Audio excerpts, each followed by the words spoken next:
sudah direkam? Direkam dulu Pak Agung. Sudah direkam. Belum ya? Sudah, saya rekam di sini. Lewat aplikasi. Maksudnya rekaman itu tulisannya nanti di sini. Belanjaan pakai ini? Enggak, saya pakai aplikasi, Bu. Oh ya udah. Oh iya. Udah? Sampun. Lagi.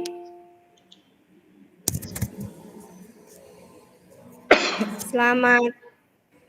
Baleni. Ini ada yang mau masuk, Pak? Sudah, aman. Sudah direkam. Selamat siang Bapak Ibu.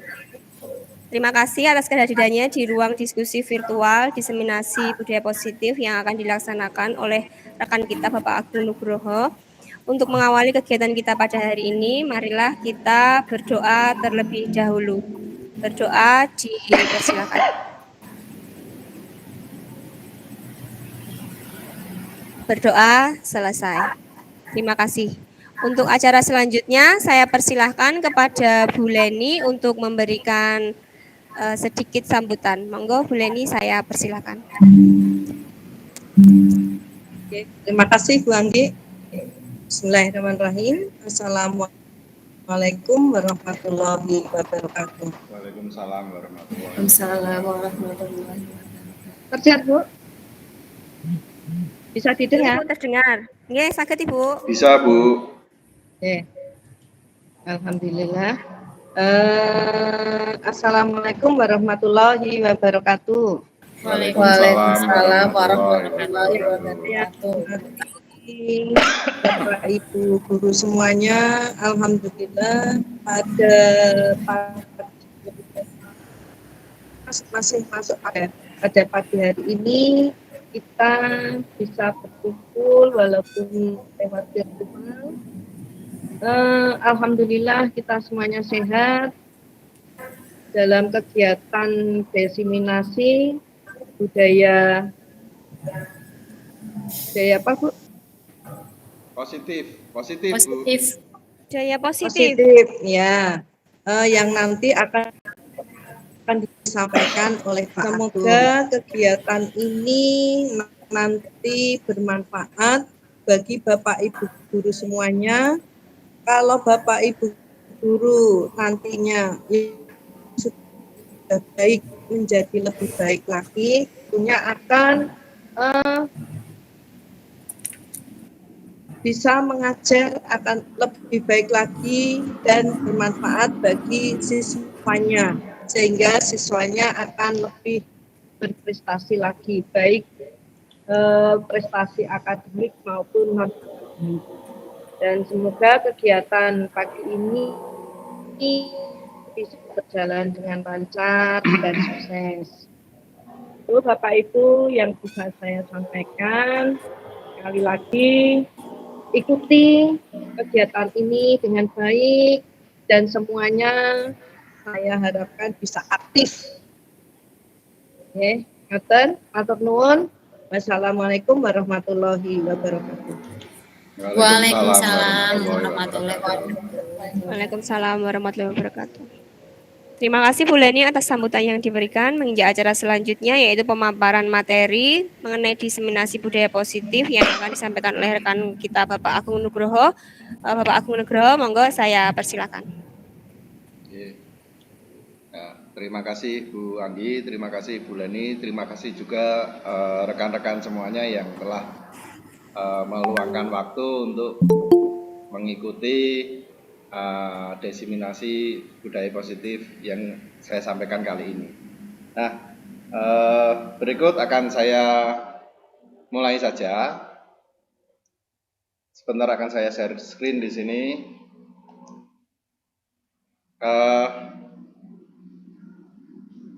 Apakah sudah bisa terlihat Bapak Ibu? Sudah Pak, sudah. Sudah jelas tulisannya atau masih kurang besar ini? Sudah jelas. Baik. Bismillahirrahmanirrahim. Terima kasih. Di sini saya akan menyampaikan apa yang sudah kami pelajari dalam kegiatan guru penggerak yang kali ini saya akan membuat aksi nyata tentang diseminasi budaya positif yang merupakan salah satu tugas yang harus kami penuhi dalam program guru penggerak. Pertanyaan pemantik kita hari ini adalah antara setuju atau tidak setuju. Monggo Bapak Ibu, kita simak dulu pertanyaan pertama. Hukuman dapat mendisiplinkan anak. Apakah sesuai pertanyaan ini, apakah kita setuju atau tidak setuju? Monggo Bapak Ibu yang mau menjawab bisa raise hand. Hukuman dapat mendisiplinkan anak. Kira-kira apakah itu sesuai dengan disiplin positif atau budaya positif yang akan kita... Oke, silakan Bu Anggi. Baik, terima kasih Pak Agung atas kesempatannya. Saya tidak setuju ya dengan pernyataan itu hukuman dapat mendisiplinkan anak, karena itu bukan tidak sesuai dengan budaya positif, karena hukuman itu malah akan menimbulkan ketakutan dalam diri anak. Jadi saya tidak setuju bahwa dengan pemberian hukuman itu tujuannya untuk mendisiplinkan anak. Begitu Pak Agung. Nah, baik, terima kasih Bu Anggi, sungguh jawaban yang bagus. Bahwa di sini Bu Anggi tadi menyatakan bahwa hukuman itu mendisiplinkan anak, tapi ada konsekuensi yang atau dampak di belakangnya, yaitu anak nanti menjadi semakin takut atau berkecil hati seperti itu. Nah, ke pertanyaan kedua, pemberian hukuman dengan hal positif seperti membaca atau membersihkan halaman sekolah dapat meningkatkan disiplin anak. Apakah dengan dihukum seperti itu, siswa atau anak didik kita dapat menjadi lebih disiplin atau bagaimana? Itu Bapak Ibu guru sekalian, dengan pernyataan seperti ini setuju atau tidak setuju? Silahkan kalau ada yang mau menanggapi. Oke, Bu Wening, silahkan Bu Wening. Kalau menurut saya Pak Agung, saya tidak setuju dengan pemberian hukuman dengan hal positif tersebut, karena pasti dalam hati kecil mereka ketika diberi hukuman apapun itu, mereka berangkat dari keterpaksaan. Jadi tidak dari hatinya sendiri, tidak dari keinginan dalam dirinya sendiri. Jadi pasti itu akan mempunyai dampak yang tidak baik, dan itu juga menjadikan malah bukan efek jera sepertinya. Jadi kurang mendidik sepertinya. Sudah Pak Agung. Ya, terima kasih Bu Wening. Nah, jadi menurut Bu Wening tadi memang hukuman seperti itu merupakan hal positif ya, yaitu memberikan bukan hukuman yang menyakitkan, tapi hukuman seperti membaca kan bermanfaat bagi murid. Tapi di lain sisi hukuman itu juga tidak baik, efeknya ke belakangnya nanti juga tidak akan baik. Nah, ada pertanyaan pemantik ketiga, yaitu memberi penghargaan dapat meningkatkan motivasi belajar anak. Nah, di sini lain dari pertanyaan yang pertama, beda dari pertanyaan yang pertama, yaitu di sini kita bukan menghukum tapi memberi penghargaan. Apakah dengan memberi penghargaan itu dapat meningkatkan motivasi belajar anak? Monggo, adakah yang setuju atau tidak setuju? Oh ya, Bu Tami, monggo Bu Tami. Ya, terima kasih atas waktunya Pak Agung. Menurut saya untuk pertanyaan pemantik yang nomor 3, memberi penghargaan dapat meningkatkan motivasi belajar anak. Ya, menurut saya itu bisa saja. Tetapi kalau memberikan penghargaan atau reward pada anak, berarti kan itu ada apa ya? Ada sesuatu yang mendorong anak tersebut kayak terlalu berharap gitu loh Pak. Jadi anak itu lebih merasa ketergantungan. Jadi menurut saya itu kurang tepat. Jadi biarkan kalau anak itu muncul motivasi, biarkan dari motivasi dari dalam dirinya sendiri untuk berubah lebih baik. Artinya motivasi yang berasal dari intrinsik. Jangan hanya karena iming-iming, karena penghargaan baru bisa meningkatkan. Bisa sih, tapi kok menurut saya lebih ke itu ada ketergantungan dari anak tersebut. Demikian Pak Agung, terima kasih. Baik, terima kasih Bu Tami. Nah, begitu tadi beberapa jawaban dari rekan-rekan kita tentang pertanyaan pemantik tersebut. Jawaban tidak ada yang salah Bapak Ibu. Nanti kita akan mencari tahu bersama-sama, belajar bersama-sama tentang apa sih kelanjutan dari pertanyaan pemantik tersebut. Nah, berikutnya kita akan memasuki apa sih yang akan kita pelajari hari ini. Nah, di sini kita akan belajar berbagi ilmu tentang 6 hal. Yang pertama adalah disiplin positif dan nilai-nilai kebijakan universal. Yang kedua, teori motivasi, hukuman dan penghargaan, kemudian restitusi. Yang ketiga, keyakinan kelas. Yang keempat, kebutuhan dasar manusia dan dunia yang berkualitas. Pembelajaran kelima adalah restitusi yang terdiri atas 5 posisi kontrol, dan yang keenam adalah segitiga restitusi. Kami harapkan nanti setelah kita berbagi pada sesi ini, kedepannya Bapak Ibu Guru dapat menerapkan apa yang kita pelajari hari ini pada kehidupan nyata terkecil, dalam lingkup terkecil dulu di kelas. Kemudian nanti setelah di kelas bisa dikembangkan lagi ke tingkat sekolah dan seterusnya. Yang pertama adalah pembelajaran kita yang pertama adalah disiplin positif dan nilai-nilai kebijakan universal. Nah, ini sebelum kita mulai, coba Bapak Ibu sekalian, kita lakukan sebuah kegiatan di sini, kepalan tangan namanya, ya. Karena kita masih dalam pembelajaran daring, maka kita bayangkan saja bahwa kita menyobek secari kertas, ya, kemudian tuliskan benda yang paling berharga, kemudian kita genggam dengan sebuah tangan, ya, misalnya sebuah secari kertas yang sudah ada tulisannya, kita genggam dengan sebelah tangan yang erat, ya. Kemudian ada salah satu orang selain kita yang mencoba untuk meminta benda itu atau mendapatkan benda itu dengan cara membujuk, mengancam, merayu, menyuap, bahkan memberi uang. Pokoknya dia akan melakukan apa saja untuk berusaha untuk mendapatkan apa yang kita genggam ini. Nah, setelah itu apa yang terjadi Bapak Ibu? Dengan adanya kegiatan ini, kira-kira apa yang terjadi? Apakah Bapak Ibu bersedia untuk membuka genggamannya dan memberikan benda itu atau tidak? Adakah Bapak Ibu yang mau merefleksi hal ini atau menyampaikan apa pendapatnya?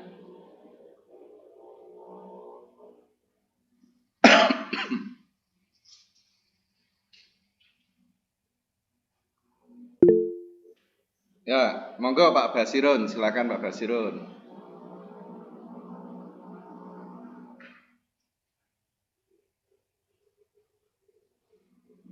Halo Pak Basirun, monggo di open mic, enggak apa-apa Pak Basirun.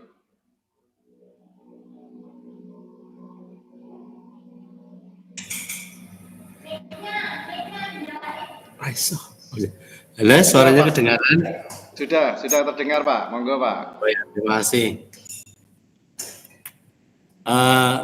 Untuk kasus ini ada satu anak yang memegang sesuatu di tangannya. Menurut saya kemungkinan anak tersebut tidak akan memberikan apa yang dia genggam, karena dia yakin apa yang dia genggam itu sangat berharga dan tidak bisa ditukar dengan apapun. Begitu Pak Agung. Baik Pak Basirun, terima kasih Pak Basirun. Nah, tadi menurut Pak Basirun tadi, apa yang kita genggam, sesuatu yang berharga bagi kita, itu walaupun kita dirayu, walaupun kita diancam, kita tidak akan memberikannya.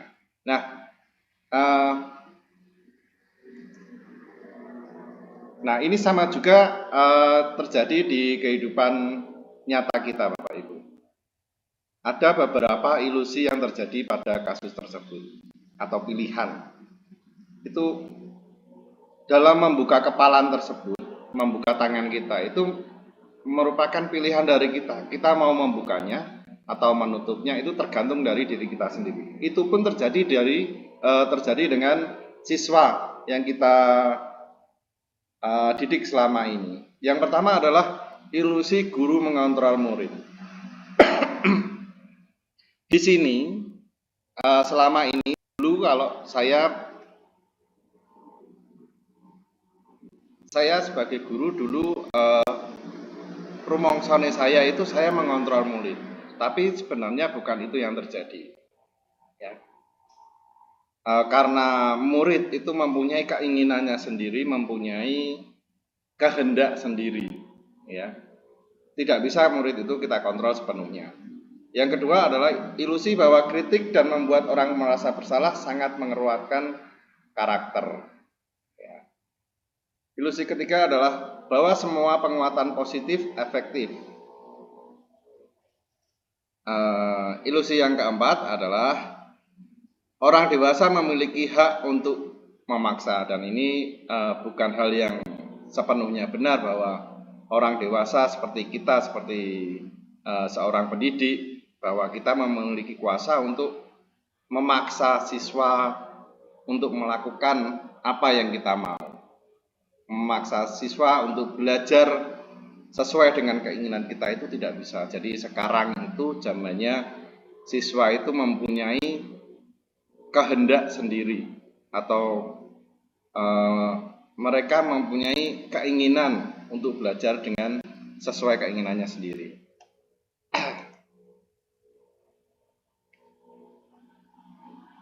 Perubahan paradigma stimulus tadi, siapa sih sebenarnya yang memiliki kontrol di sini? Yang pertama, kita mencoba mengubah orang agar berpandangan sama dengan kita. Ya. Pilihannya adalah kita berusaha memahami pandangan orang lain tentang dunia. Jadi kita merubah pandangan orang lain. Yang stimulus respon yang kedua adalah perilaku buruk dilihat sebagai suatu kesalahan. Jadi ada pilihannya bahwa semua perilaku memiliki tujuan. Jadi ketika siswa melakukan sesuatu yang buruk, itu lebih baik kalau kita melihatnya atau tidak terburu-buru untuk menghakiminya. Tapi kita lihat dulu, kita selidiki dulu apa sih tujuannya atau alasan dia untuk melakukan itu. Stimulus berikutnya adalah orang lain bisa mengontrol saya. Itu tidak terjadi karena hanya diri kita yang bisa mengontrol diri kita sendiri. Sama juga dengan orang lain, kita bisa mengontrol orang lain. Ya, ini sama juga. Sama seperti tadi, orang lain tidak bisa mengontrol kita, kita juga tidak bisa mengontrol orang lain. Pemaksaan ada pada saat bujukan gagal. Jadi ketika kita gagal membujuk, itu seringkali melakukan pemaksaan. Itu terjadi juga pada siswa. Teori kontrol atau pilihannya adalah berkolaborasi atau menciptakan pilihan-pilihan baru. Berikutnya adalah model berpikir menang atau kalah. Nah, pilihan yang bijak adalah berpikir menang atau win-win solution.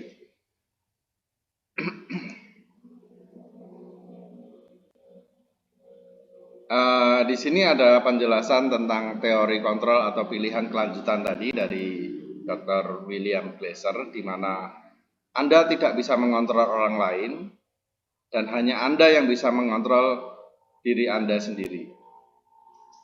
maknanya, yaitu belajar kontrol diri dengan menggali potensi kita agar mencapai tujuan mulia, yaitu sesuatu yang menjadi seseorang yang kita inginkan berdasar nilai-nilai yang kita hargai.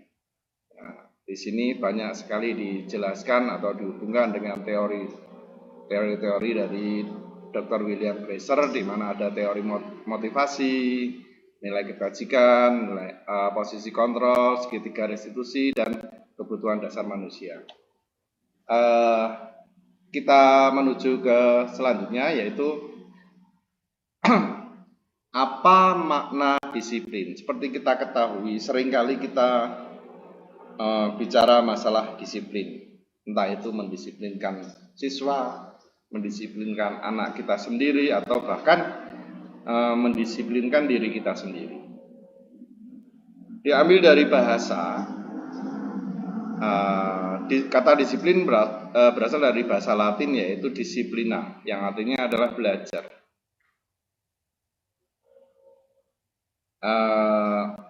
Disiplin diri membuat orang menggali potensinya menuju sebuah tujuan yang dia hargai. Ya, jadi disiplin yang baik itu bukan berasal dari orang lain, tapi berasal dari diri kita sendiri.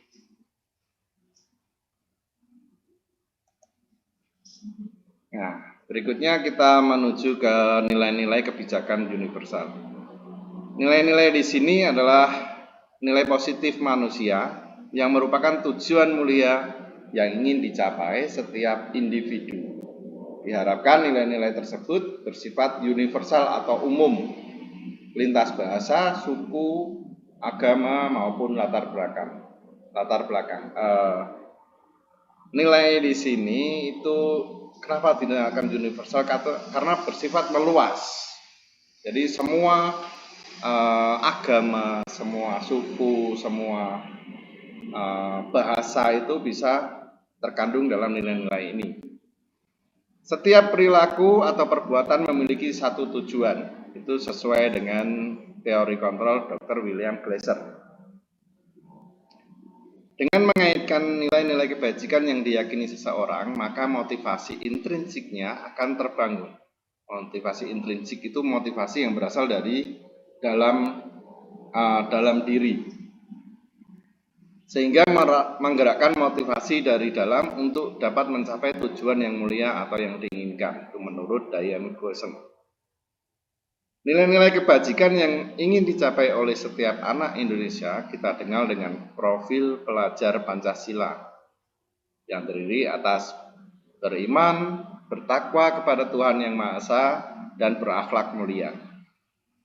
Ya, mandiri, bernalar kritis, berkebinekaan global, bergotong royong, dan kreatif. Eksplorasi konsep, ya, materi kita berikutnya adalah teori motivasi, hukuman, penghargaan, dan restitusi. Ini Bapak Ibu, ada sebuah LK, lembar kerja kita kali ini. Teori motivasi perilaku manusia. Ini apakah motivasi ini berasal dari dalam atau berasal dari luar? Intrinsik atau ekstrinsik? Yang pertama adalah untuk menghindari ketidaknyamanan atau sebuah hukuman. Apa yang terjadi apabila saya tidak melakukannya? Jadi motivasinya ketika kita tidak melakukannya itu hanya untuk menghindari ketidaknyamanan atau hukuman. Nah, ini termasuk motivasi intrinsik atau ekstrinsik. Nanti bisa Bapak Ibu catatkan aja di kolom chatting mungkin dalam menjawab. Yang kedua,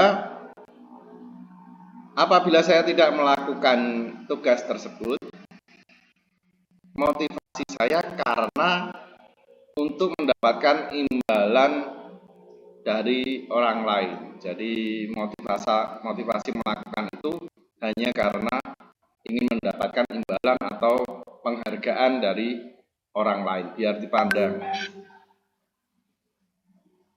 Yang ketiga, untuk menghargai diri sendiri, motivasi bila saya melakukannya, hal itu saya lakukan karena untuk menghargai diri sendiri. Nah, ya, monggo Bapak Ibu silakan dituliskan jawabannya, bisa dituliskan di kolom chat atau dituliskan di buku Bapak Ibu sendiri, tidak apa-apa.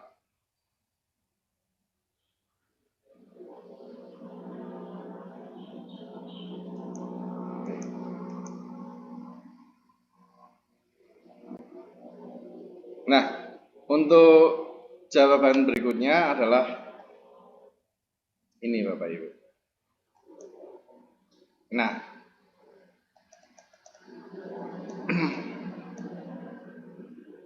yang pertama, apa yang terjadi apabila saya tidak melakukannya, itu untuk menghindari ketidaknyamanan atau hukuman, itu motivasi dari eksternal.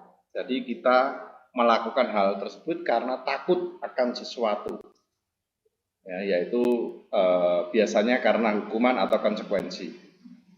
Yang kedua, apa yang saya dapatkan apabila saya melakukannya? Jadi kita mau melakukan sesuatu hal itu karena ada sebuah imbalan atau sebuah penghargaan dari orang atau institusi. Itu merupakan salah satu juga motivasi yang berasal dari luar atau kita sebut dengan eksternal. Yang ketiga, saya akan menjadi orang yang seperti apa apabila saya melakukannya. Jadi kalau kita melakukan sesuatu berdasarkan untuk menghargai diri sendiri, itu adalah motivasi dari dalam atau internal. Ya, artinya adalah kita mau melakukan hal tersebut karena itu merupakan kemauan dari kita sendiri, bukan dari dorongan orang lain, bukan dari atas penghargaan orang lain, atau bukan dari ketakutan. Seperti itu Bapak Ibu.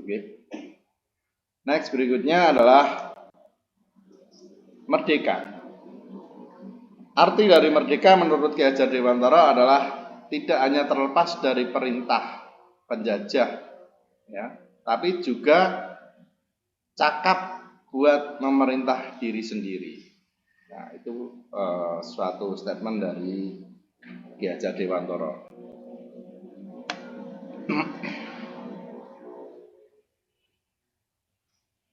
Dihukum oleh penghargaan. Ya, mungkin Bapak Ibu guru bertanya tentang apa sih dihukum oleh penghargaan? Penghargaan itu kan bagus. Nah, kita pelajari dulu di sini bahwa penghargaan berlaku sama dengan hukuman. Dalam arti meminta atau membujuk seseorang melakukan sesuatu untuk memenuhi suatu tujuan tersebut dari yang orang meminta atau membujuk. Nah, dorongan eksternal dan ada faktor ketergantungan. Misalnya seperti ini. Kita meminta seseorang, murid, untuk melakukan apa yang kita mau, kemudian kita kasih penghargaan.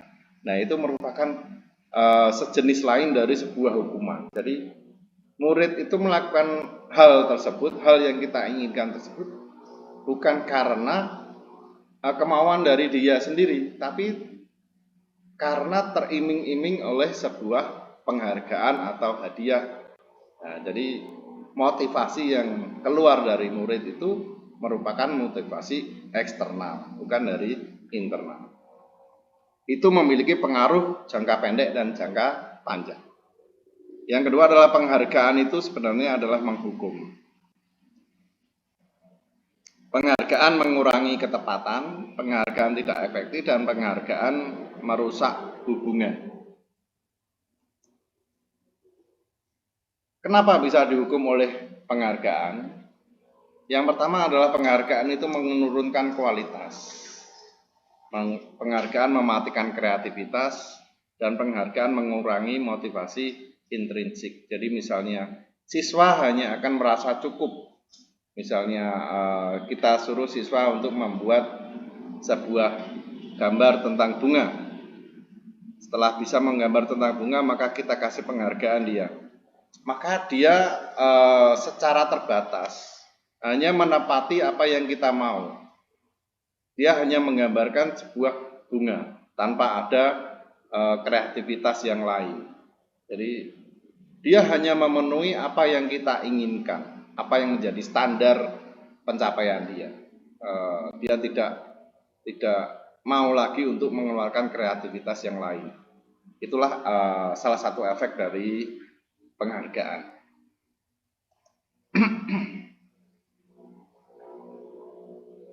Bentuk program berikutnya adalah apresiasi.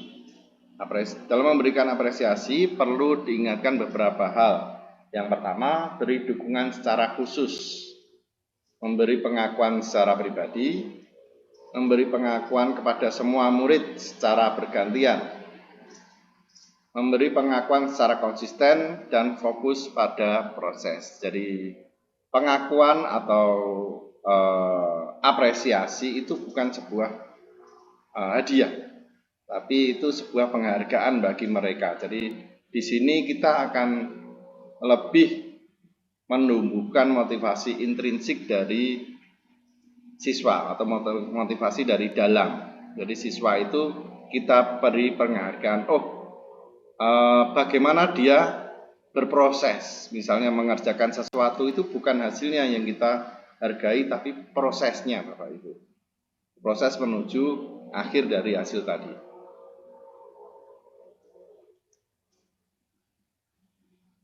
Ini ada beberapa contoh apresiasi yang bisa kita terapkan nanti di kehidupan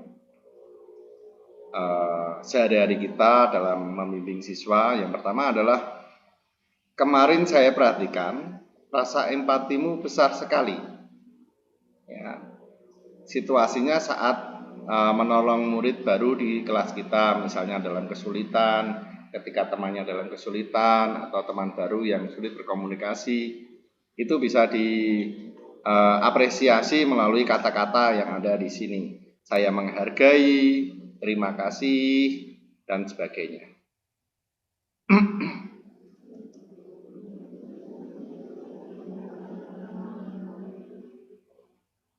Ada berikutnya, ini perbedaan antara hukuman dan konsekuensi. Ada beberapa kasus di sini, ada 1, 2, 3, 4, 5, 7 kasus di sini. Menurut Bapak Ibu semuanya, apakah ini termasuk hukuman atau konsekuensi? Perlu kita ketahui bahwa hukuman itu berasal dari satu arah. Kalau konsekuensi itu sudah diketahui atau sudah disepakati secara bersama-sama. Nah, yang pertama, mencatat 100 kali dalam buku kalimat saya tidak akan terlambat lagi karena terlambat sekolah. Itu termasuk hukuman atau konsekuensi. Yang kedua, lari mengelilingi lapangan basket 2 kali karena terlambat hadir di sekolah. Murid diminta untuk push up 15 kali karena tidak menggunakan masker ke sekolah. Menggantikan kertas tugas teman yang telah dicoret-coret, membersihkan tumpahan air di meja tulis karena tersenggol pada saat belajar. Murid disuruh mengenakan sepatu seharian di sekolah karena tidak mengenakan sepatu hitam.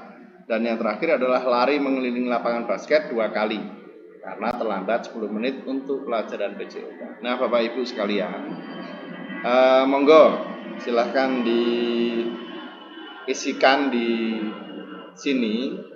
Menurut Bapak Ibu, apakah tindakan dari guru itu termasuk hukuman atau konsekuensi? Silakan ditulis di buku dulu, boleh Bapak Ibu untuk ini pemilihannya ini. Ada waktu 30 detik saja nggih, supaya tidak terlalu lama.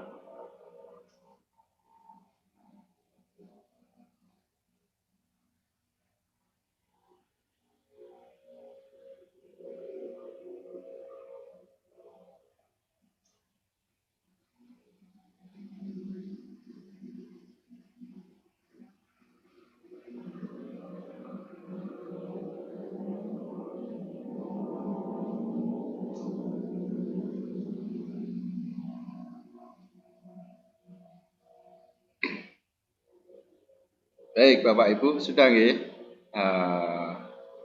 Saya kira sudah cukup. Berikutnya inilah jawaban yang ada di sini. Yang pertama,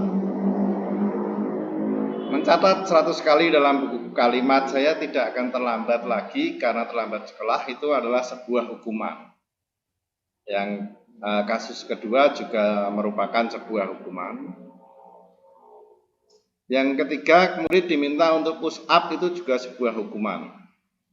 Menggantikan kertas tugas teman yang telah dicoret itu di sini merupakan sebuah konsekuensi atau kesepakatan. Membersihkan tumpahan air itu juga sebuah konsekuensi setelah melakukan kesalahan, jadi dia harus membersihkan tumpahan air.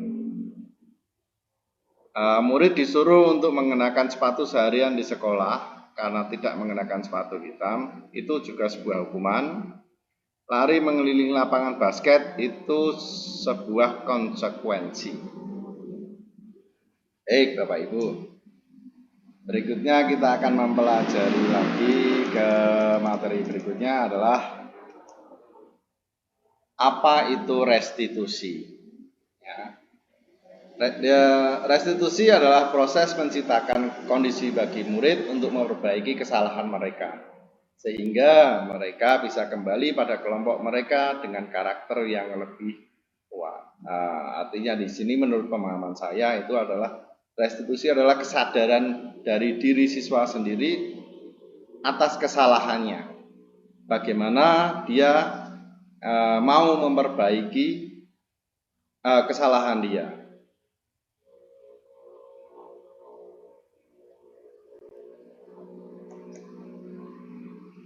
9 ciri-ciri restitusi. Yang pertama adalah bukan untuk menebus kesalahan, namun untuk belajar. Yang kedua, memperbaiki hubungan, merupakan sebuah tawaran atau bukan paksaan. Restitusi menuntun untuk melihat ke dalam diri, mencari kebutuhan dasar yang mendasari sebuah tindakan. Restitusi adalah cara yang paling baik dalam menyelesaikan permasalahan murid. Fokus pada karakter, jadi bukan tindakan. Fokus pada solusi. Restitusi mengembalikan murid yang berbuat salah pada kelompoknya. Jadi dia merasa diterima lagi oleh kelompok setelah melakukan sebuah kesalahan.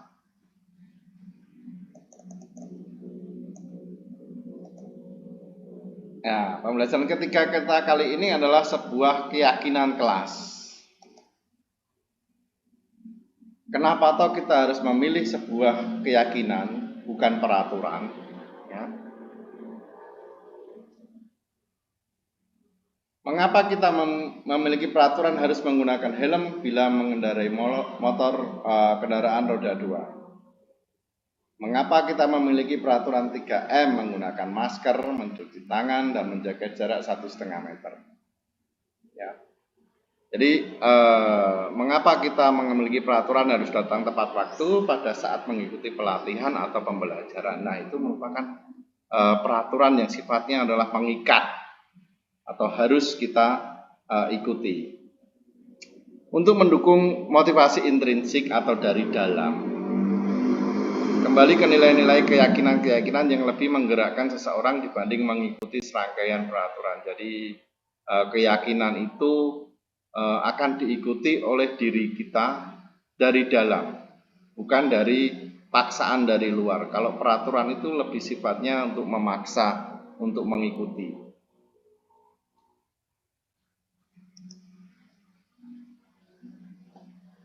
Ini merupakan sebuah budaya positif menuju ke yang lebih kecil, lingkaran yang lebih kecil atau lebih sempit. Yang pertama adalah budaya positif itu di dalamnya ada sebuah lingkungan positif. Di dalam lingkungan positif ada sebuah keyakinan kelas dan diturunkan lagi menjadi sebuah peraturan kelas. Jadi keyakinan kelas itu berada di atas keyakinan peraturan kelas, lebih bisa dipahami. Seperti itu Bapak Ibu. Nah, ini ada sebuah kesepakatan kelas atau peraturan kelas. Ini ada dua hal ini. Salah satunya merupakan keyakinan kelas. Manakah menurut Bapak Ibu yang sesuai dengan keyakinan kelas? Apakah yang berwarna hijau itu ataukah yang berwarna putih? Monggo Bapak Ibu, barangkali ada yang mau menanggapi.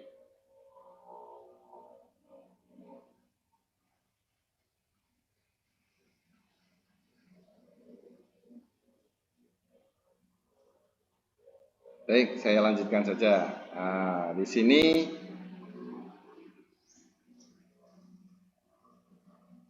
yang merupakan keyakinan kelas adalah yang berwarna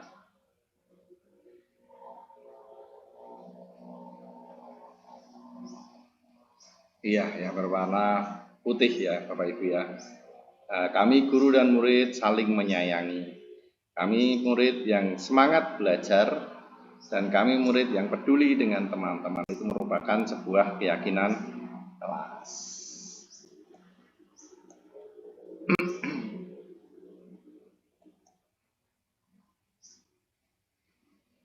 Nah, di sini ada sebuah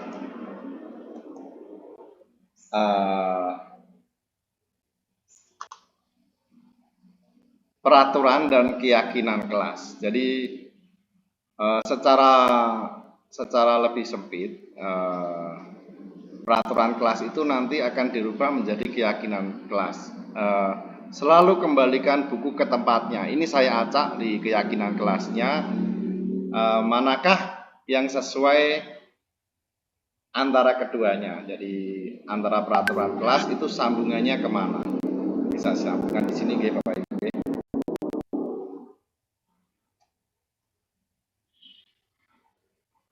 Dilarang mengganggu orang lain. Kalau di sini jawabannya adalah sebuah kesehatan, tapi tentunya bukan yang itu ya. Silakan dicermati Bapak Ibu, manakah yang sesuai dengan peraturan kelas dan keyakinan kelas yang terhubung antara keduanya.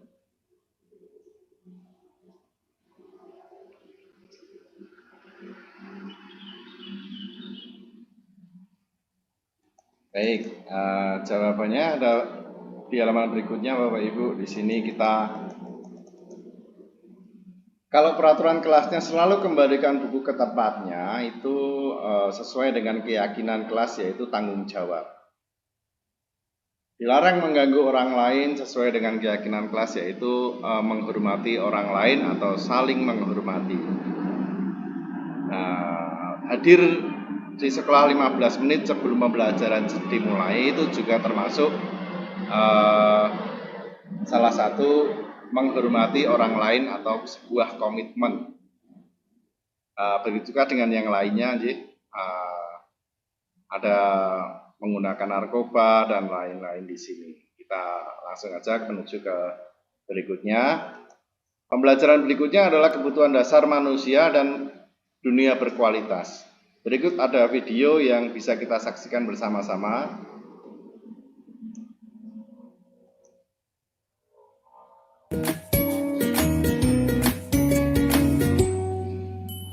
Salam dan bahagia Ibu dan Bapak guru hebat.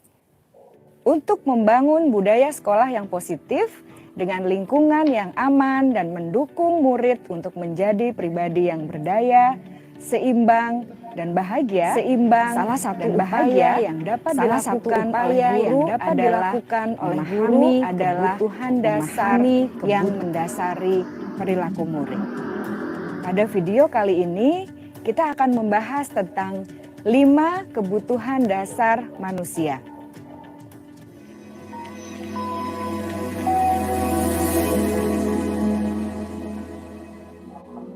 Ki Hajar Dewantara dalam salah satu kutipannya menyatakan, kita ambil contoh perbandingannya dengan hidup tumbuh-tumbuhan.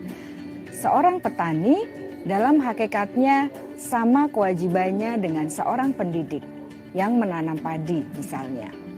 Hanya dapat menuntun tumbuhnya padi. Ia dapat memperbaiki kondisi tanah, memelihara tanaman padi, memberi pupuk dan air, membasmi ulat-ulat atau jamur-jamur yang mengganggu hidup tanaman padi, dan lain sebagainya. Ketika guru memahami kebutuhan apa yang mendasari perilaku murid, dan guru berusaha menuntun dan mendukung murid dalam memenuhi kebutuhannya secara positif, pada hakikatnya guru tersebut ibarat seorang petani yang sedang berusaha memahami kebutuhan masing-masing tanaman. Dan ia berusaha memenuhi kebutuhan tanaman tersebut agar dapat tumbuh dengan subur dan maksimal. Dr. William Glasser, seorang psikiater dari Amerika Serikat, menyatakan bahwa seluruh tindakan manusia memiliki tujuan tertentu, yaitu memenuhi kebutuhan dasarnya. Ketika kelima kebutuhan dasar telah terpenuhi secara memadai, maka murid akan tumbuh dengan seimbang dan bahagia. Sebaliknya, ketika kebutuhan dasar tidak terpenuhi dengan baik, maka seseorang akan mengalami emosi negatif seperti bosan, sedih, dan kecewa. Bahkan mereka dapat melakukan perbuatan yang bertentangan dengan nilai-nilai kebajikan atau melanggar peraturan.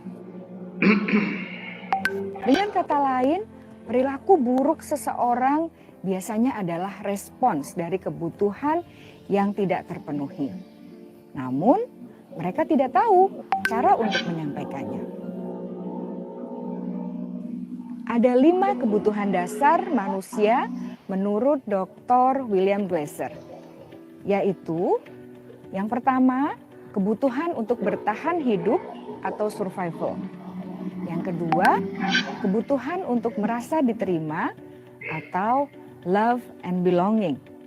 Yang ketiga, kebutuhan akan kebebasan atau freedom. Yang keempat, kebutuhan akan kesenangan atau fun. Dan yang kelima, kebutuhan akan penguasaan atau power. Kebutuhan dasar yang pertama adalah kebutuhan yang bersifat fisiologis untuk bertahan hidup atau survival. Misalnya, kesehatan, rumah, dan makanan. Kebutuhan biologis bagian dari proses reproduksi, termasuk kebutuhan untuk tetap bertahan hidup. Kebutuhan untuk merasa aman juga termasuk dalam kebutuhan ini.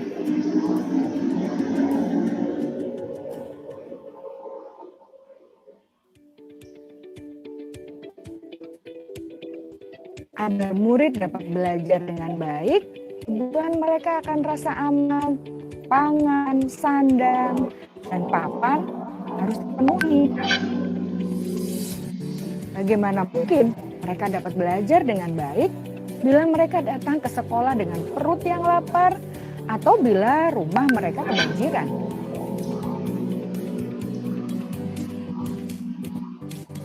Setelah kita mengetahui kebutuhan yang sebagian besar bersifat fisiologis, mari kita lihat kebutuhan kedua sampai kelima yang semuanya berhubungan dengan psikologis. Mari kita lihat kebutuhan yang kedua, yaitu kebutuhan akan diterima oleh kelompok komunitasnya atau kebutuhan love and belonging. Kebutuhan ini meliputi keinginan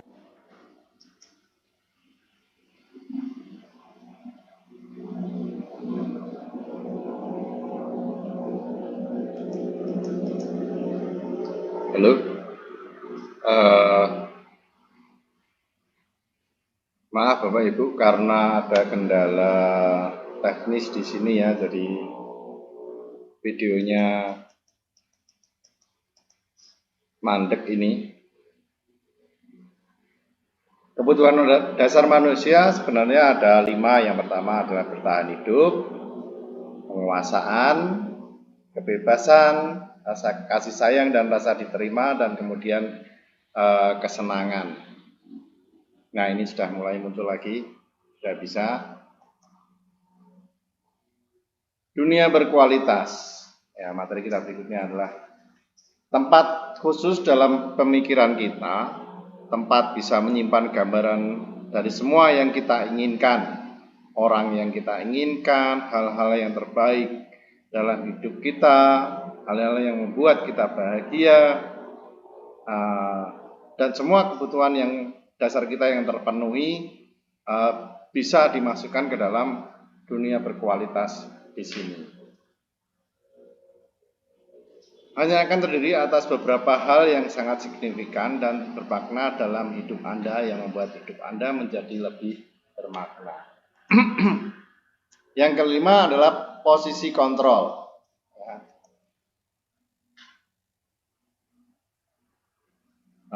Maaf Bapak Ibu, ini keluar sendiri. Saya coba untuk menghubungkan ulang di sebentar. Screen.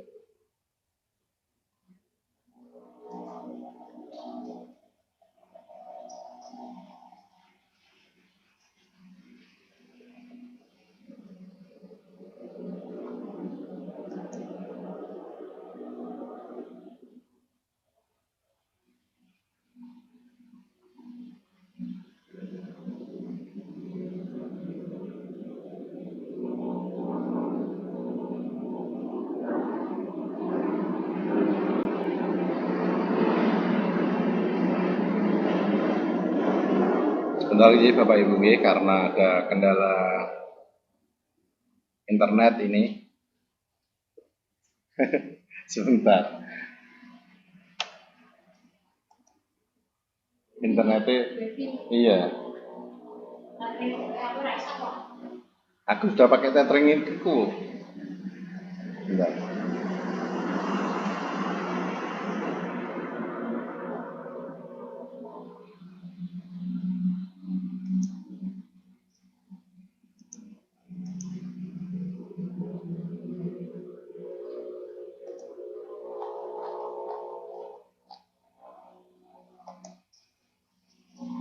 Kita lanjutkan saja Bapak Ibu.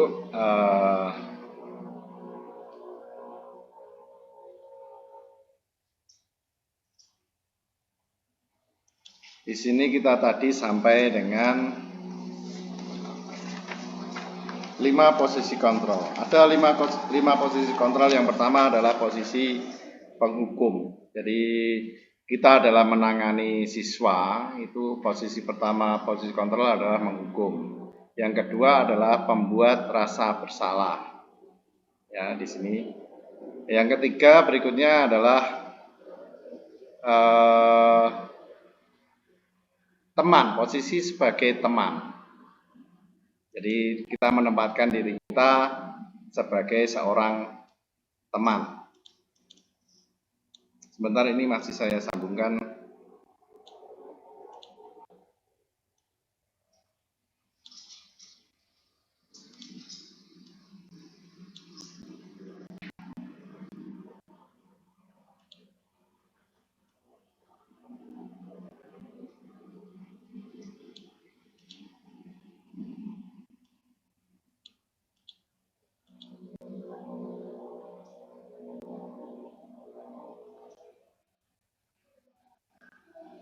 Posisi yang keempat adalah posisi pemantau. Di sini kita sebagai guru berposisi sebagai seorang pemantau atau hanya kelihatan ya, mengharapkan imbalan atau ketergantungan pada orang lain. Posisi kelima adalah sebagai seorang manajer. Ini adalah posisi yang paling ideal untuk dipakai kita sebagai seorang pendidik.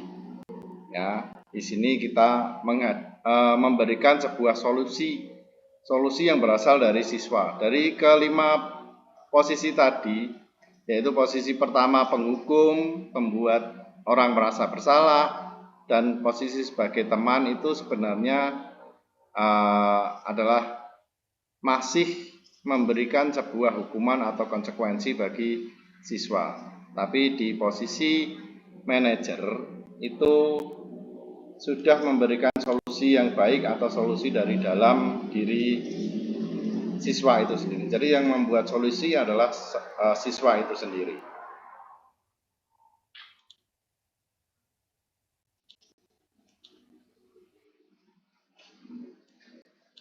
Berikutnya kita akan belajar tentang pembelajaran ke-6, yaitu tentang segitiga restitusi.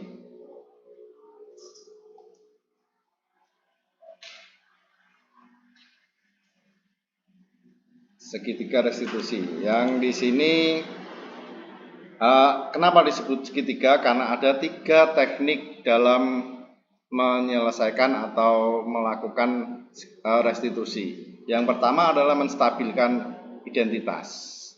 Ya, yaitu fungsinya di sini adalah membuat anak yang merasa gagal karena berbuat salah menjadi positif terhadap dirinya sendiri. Bisa melalui perkataan seorang guru. Yang pertama adalah berbuat salah itu hal yang manusiawi. Loh lah, aku betul. Astaga. Kecil. Aku tuh pas ngomong kayak mau. Padat berarti ya.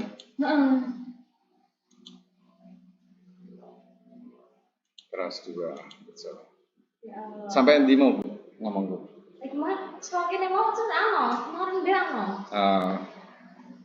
Mana ya? Awak, saya kira coba menggabungkan kembali.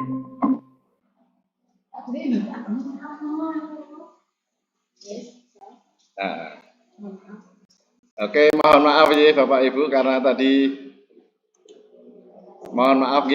karena tadi terpental ya. Sampai di mana ya tadi ya?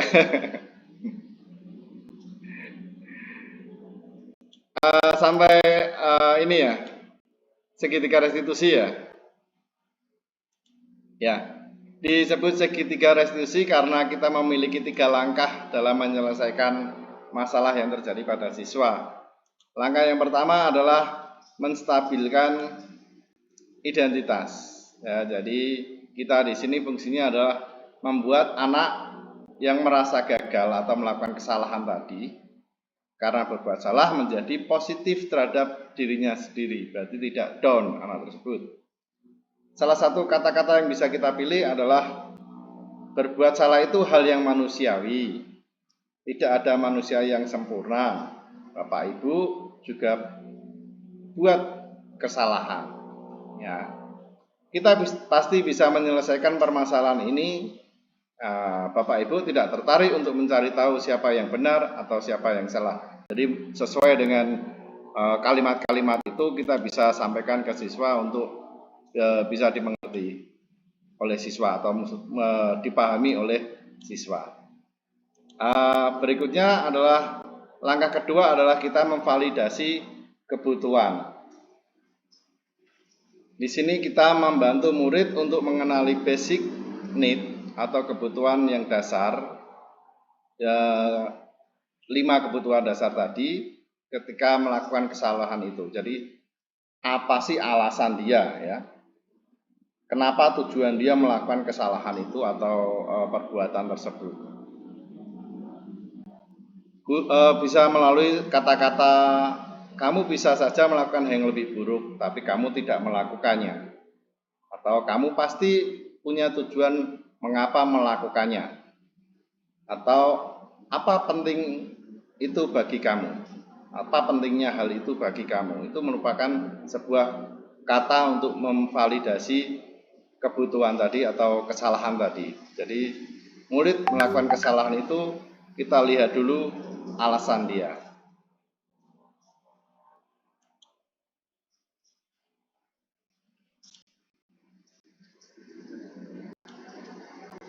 Yang ketiga adalah menanyakan keyakinan.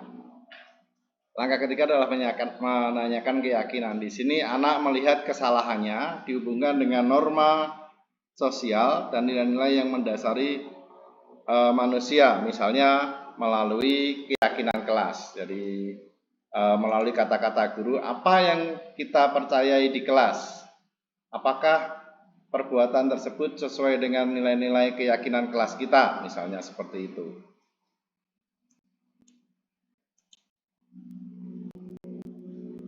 Jadi murid di sini setelah kita lakukan restitusi, jadi siswa itu kembali menjadi seseorang yang pede. Ibaratnya dia tidak lagi minder, tidak lagi takut karena kesalahannya, tapi dia menjadi seorang yang bisa memberikan solusi terhadap apa yang sudah dia lakukan. Nah, Bapak Ibu, sudah saya sampaikan tadi 6 hal dalam budaya positif. Untuk refleksinya, barangkali ada Bapak Ibu yang mau bertanya atau memberikan sebuah refleksi tentang pelajaran kita hari ini. Silahkan, monggo Bapak Ibu. Raise hand, bisa raise hand mungkin Bapak Ibu. Oke, Bu Wening Penggalih, silahkan Bu Wening, monggo.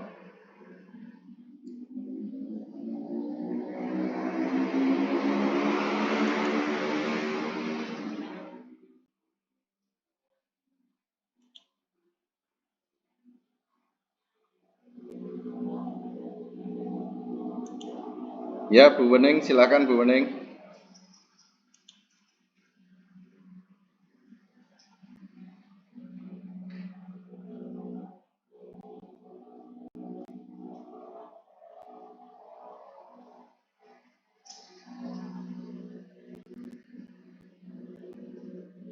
Lainnya ada di sini. Itu saja Pak Agung. Maaf Bu Wening, tadi suaranya sempat hilang. Bisa diulangi lagi pertanyaannya Bu Wening? Oh, nggih. Kira-kira Pak Agung pernahkah mengalami atau sudah melaksanakan segitiga restitusi itu untuk penanganan siswa yang mungkin di kelasnya Pak Agung atau mungkin di kelas lain yang melakukan kesalahan atau tindakan yang sedikit melanggar aturan seperti itu? Pernahkah panjenengan menerapkan segitiga restitusi itu? Kalau pernah kan bisa disampaikan, nanti bisa untuk pengalaman Bapak Ibu guru lain di sini karena sudah mengalami nggih, jadi langsung contoh nyata seperti itu. Itu saja Pak Agung.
Lagi hilang gitu. Awak. Lah sak sambung iki hilang, sambung iki kae hilang. Wah wis. Aja nganggo wifi ra iso. Iya. Wis tak sambungi HP ku kok isan kok. Nah, iki wis masuk. Nonton Redmi 9T ra apa-apa. Wis masuk benar. Wis iso. Coba menyambungkan kembali tadi. Iya, ora apa Redmi 9T. Nah. Bentar. Maneman wis tenan ndeloki kabeh pas kan buka kamera kabeh. Redmi 9T. Heeh. Apa? Fatih anakku cilik kabeh digandeng. FATIH anak kane 2 U. Kene kono iso ya? bisa. Iso kali ya. Terus ngerti pertanyaanku padha mbek Banggi mau. Tapi yang kene saya tak.